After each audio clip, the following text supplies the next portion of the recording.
शव यात्रा।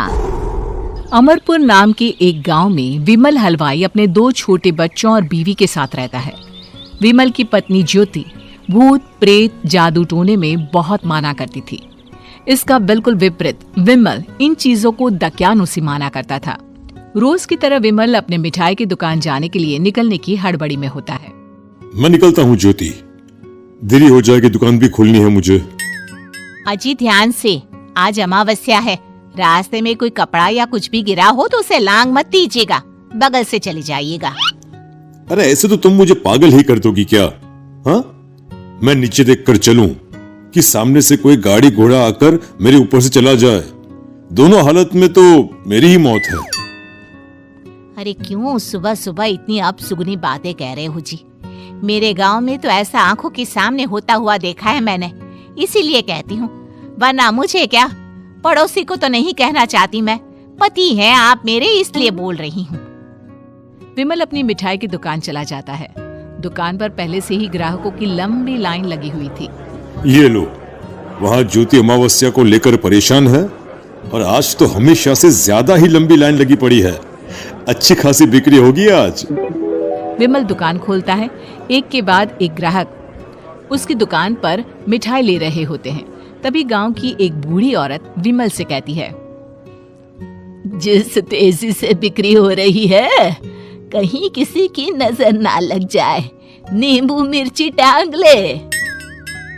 अरे क्या चाची तुम भी, ये सब नजर बजर कुछ नहीं होता है। कैसे लोग हैं मेरे आसपास। अपनी दुकान से शाम को विमल हंसते कूदते वापस घर आता है। हाँ, आज तो अच्छी खासी बिक्री हुई है। एक महीने में जितनी बिक्री होती है, एक ही दिन में आज उतने पैसे कमा लिए मैंने। ये तो बहुत अच्छा हुआ जी, आज ही घर की नजर उतारी है मैंने। बिक्री तो अच्छी होनी ही थी। अच्छा, तुम खाना लगा दो, सारा माल बिक चुका है। मुझे शहर जाना होगा, कुछ चीजों की जरूरत पड़ेगी। रात भर मिठाई बनाऊंगा, तब जाकर कल सुबह दुकान खोल पाऊंगा। खाना खाकर विमल शहर जाने के लिए निकल पड़ता है। सुनिए जी, ध्यान से जाइएगा। चौरस्ते पर किसी जादू टोने की चीज पर पैर मत रख दीजिएगा। हे भगवान, हद हो गई ज्योति, ये तो मैं जा रहा हूं। विमल गुस्से से शहर जाने निकल पड़ता है।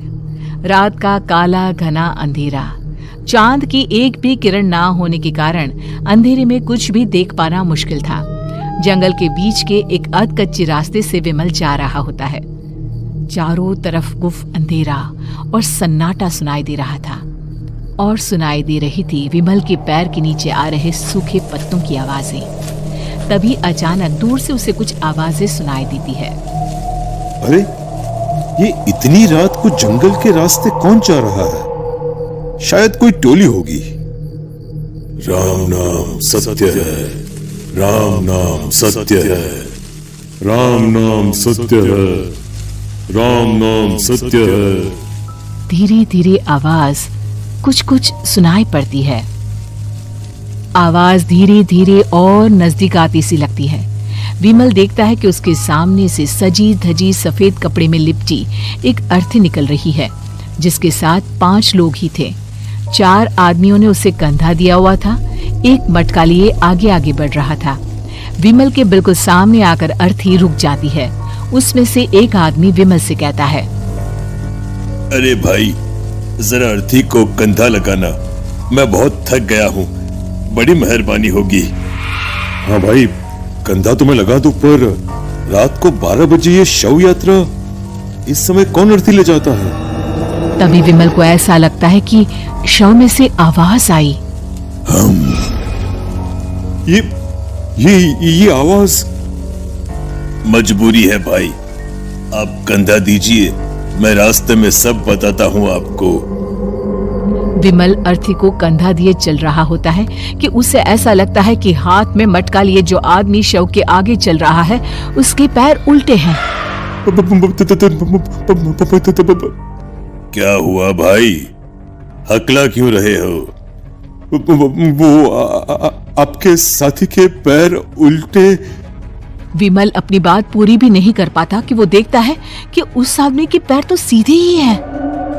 अरे नहीं नहीं, कुछ नहीं, मुझे शायद वहम हुआ होगा। धीरे धीरे सब आगे बढ़ रहे होते हैं। तब विमल को अचानक लगता है मटके में से एक हाथ बाहर आ रहा है। विमल घबरा जाता है। इसके पहले वो कुछ बोल पाता, कल्लू कहता है, मेरा नाम कल्लू है। हम 6 दोस्त थे, जिसमें से एक को तो तुम सोया हुआ देख रहे हो। इतनी पक्की दोस्ती थी कि जैसे हम सब सगे भाई हैं। पर किस्मत का कोई क्या कर सकता है। आज से 4 साल पहले एक नदी में हम सब नहाने गए थे, जिसमें डूबकर राजेश की मौत हो गई। किसी मजबूरी के कारण हमें उसकी अर्थी को रात को ही शमशान घाट ले जाना पड़ा।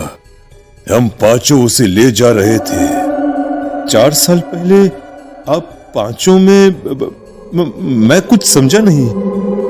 मंकू अपनी गर्दन पीछे घुमाकर अपनी आंखें बड़ी बड़ी कर विमल से कहता है, अरे भाई, पूरी कहानी खत्म होने दो, फिर बीच में बोल लेना, ठीक है?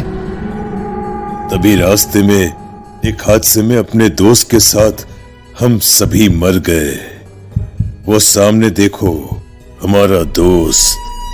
विमल सामने देखता है। उसे दिखता है कि एक ऐसा आदमी जिसका शरीर कई जन्मों से पानी के अंदर रहने के कारण सफेद पड़ गया है। उसकी आंखें बाहर की ओर निकली हुई थी। फिर ये अर्थी किसकी है? अर्थी के साथ के लोग अर्थी को नीचे रखते हुए एक साथ विमल की ओर देखते हुए कहते हैं, तुम खुद ही देख लो। विमल शव पर से सफेद कपड़ा हटाता है। शव की जगह खुद को ही देखकर विमल के होश उड़ जाते हैं।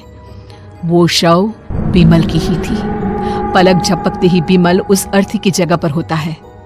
6 के 6 दोस्त उसी तरह अर्थी को उठाकर चलने लग जाते हैं। राम नाम सत्य है। राम नाम सत्य है। राम नाम सत्य है।